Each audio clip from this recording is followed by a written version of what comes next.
Bismillahirrahmanirrahim. Assalamualaikum warahmatullahi wabarakatuh. Perkenalkan, nama saya Nur Asisa. NIM saya 1931041075. Kelas PJKR C 2019. Alhamdulillahillazi assalatu wassalamu ala asrafil anbiya'il mursalin wa ala alihi washabihi ajmain, amma ba'd. Tujuan saya membuat video ini yaitu untuk memenuhi tugas individu dari mata kuliah pencegahan dan perawatan cedera. Judul materi saya yaitu cedera olahraga. Cedera olahraga. Cedera merupakan hal yang biasa terjadi saat melakukan olahraga. Bagian-bagian tubuh yang biasanya dilanda cedera ketika olahraga adalah pergelangan kaki atau engkel, lutut, pergelangan tangan, dan bahu. Mayoritas cedera olahraga terjadi karena kontak fisik antar tubuh dengan benda keras atau bentuk atau tabrakan yang menyebabkan jatuh.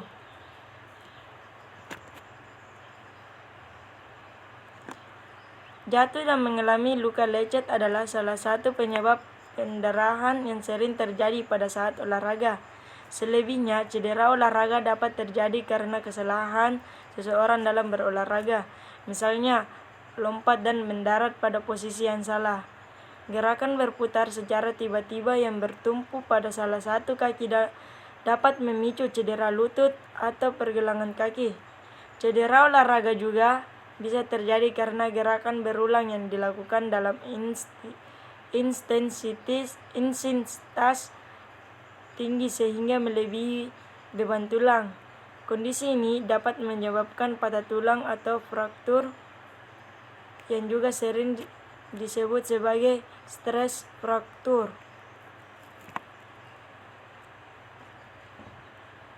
Macam-macam jenis cedera olahraga. Berikut ini adalah tujuan macam cedera olahraga yang paling umum terjadi, baik pada atlet olahraga ataupun orang awam yang sekedar suka berkeringat. 1. Pergelangan kaki, keseleo atau ankle sprain. Tidak hanya atlet, Anda pun mungkin pernah mengalami keseleo pergelangan kaki. Biasanya kondisi ini terjadi saat Anda melakukan gerakan meliput, memutar, atau mengubah arah pergelangan kaki secara tiba-tiba, sehingga bagian kaki tersebut berada dalam posisi aneh. Keseleo pergelangan kaki disebabkan oleh ligamen yang merenggang berlebihan dan bahkan robek. 2. Pangkal paha tertarik atau groin pull. Pangkal paha tertarik terjadi ketika seseorang memberikan terlalu banyak tekanan pada otot di pangkal paha atau paha. 3. Cedera ACL, anterior cruciate ligament, merupakan salah satu ligamen yang menghubungkan tulang paha dengan tulang kering pada sendi lutut. 4. Sindrom patellofemoral. Sindrom patellofemoral dapat terjadi akibat dari gerakan berulang pada tempurung lutut patella terhadap tulang paha. 5. Tennis elbow. Tennis elbow terjadi akibat gerakan siku secara berulang, seperti saat mengayunkan tongkat golf atau raket tenis yang mengiritasi atau merobek tendon siku. 6. Kram otot. Orang yang sering berolahraga mungkin sudah familiar dan kram otot. Salah satu penyebab timbulnya cedera olahraga berupa kram otot adalah kurangnya pemanasan dan pergerakan otot yang tepat. 7. Shin splint. Shin splint ditandai dengan gejala rasa nyeri pada betis dan tulang kering atas. Cedera pada tulang kering ini terjadi akibat adanya peradangan otot.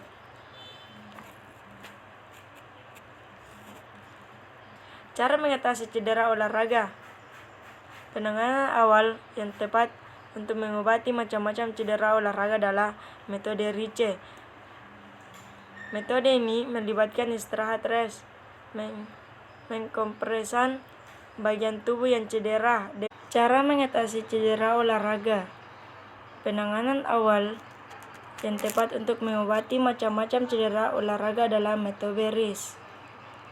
Metode ini melibatkan istirahat, mengompreskan bagian tubuh yang cedera dengan menggunakan es, membalut bagian tubuh yang cedera dengan perban, dan mengangkatkan bagian tubuh yang cedera melebihi ketinggian jantung. Ketika beristirahat, Anda sebaiknya tidak berolahraga terlebih dahulu. Setelah itu, lanjutnya dengan mengompres bagian tubuh yang cedera dengan kompres dingin untuk meredakan kontraksi perdarahan dan pembengkakan. Kompres hangat tidak direkomendasikan karena dapat melewatkan pembuluh darah sehingga bisa menyebabkan lebih banyak pendarahan. Anda juga sebaiknya tidak mengompres bagian tubuh yang cedera dengan cara dipijat karena malah akan memparahkan cedera yang dialami. Setelah itu, bagian tubuh yang cedera harus ditempatkan lebih tinggi dari jantung. Kaki bisa digantung atau diletakkan lebih tinggi, sementara tangan dapat digendong atau dibebat. Bebat tersebut tidak boleh terlalu kencang, tetapi juga tidak boleh terlalu kendur. Lakukan metode ini dalam 24-36 jam pertama setelah mengalami cedera. Penanganan ini akan membantu mengurangi pembengkakan dan pencegahan memar semakin parah. Jika cedera yang Anda alami tak juga membaik atau semakin parah, sebaiknya periksa diri Anda pada dokter yang mendapatkan penanganan yang tepat. Supaya Anda tetap waspada, ada macam-macam langkah penting untuk mencegah terjadinya cedera saat olahraga, yaitu lakukan pemanasan ringan untuk meningkatkan aliran darah ke otot. Pemanasan ini penting dilakukan untuk membuat otot menjadi lebih fleksibel dan lentur.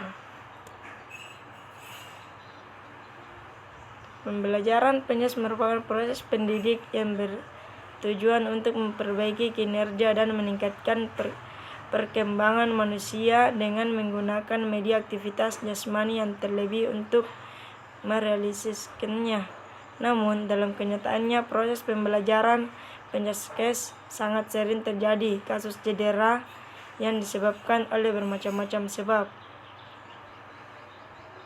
Membagi penyebab cedera yaitu faktor dari dalam seperti kelelahan, kelalaian, keterampilan yang kurang, dan kurangnya pemanasan dan peregangan saat akan melakukan olahraga atau pembelajaran. Kemudian faktor dari luar seperti alat dan fasilitas yang kurang baik, cuaca yang buruk, dan pemberian materi oleh guru yang salah. Salah satu faktor ekstrem yang sering dilupakan oleh seseorang guru adalah cuaca, yaitu suhu lingkungan. Suhu di Indonesia umumnya berkisar antara 28-34 derajat Celcius.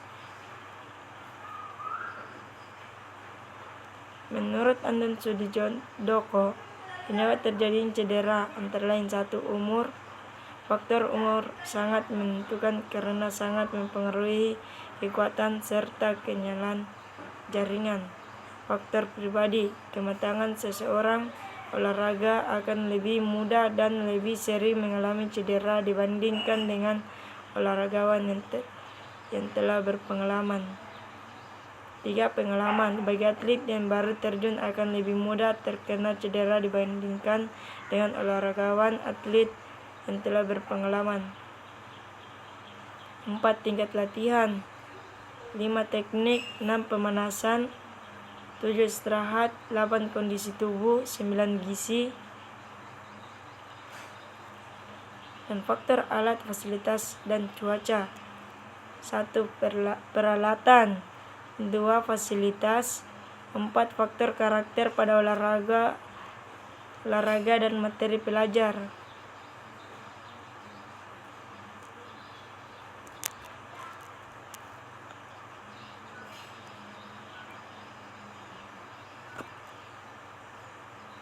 Cedera olahraga yang sering terjadi cabang olahraga lari. Bagi atlet cabang olahraga atletik, terutama lari, berikut cedera yang sering sekali terjadi, yaitu terkilir, 2 cedera tulang kering, 3 cedera lutut.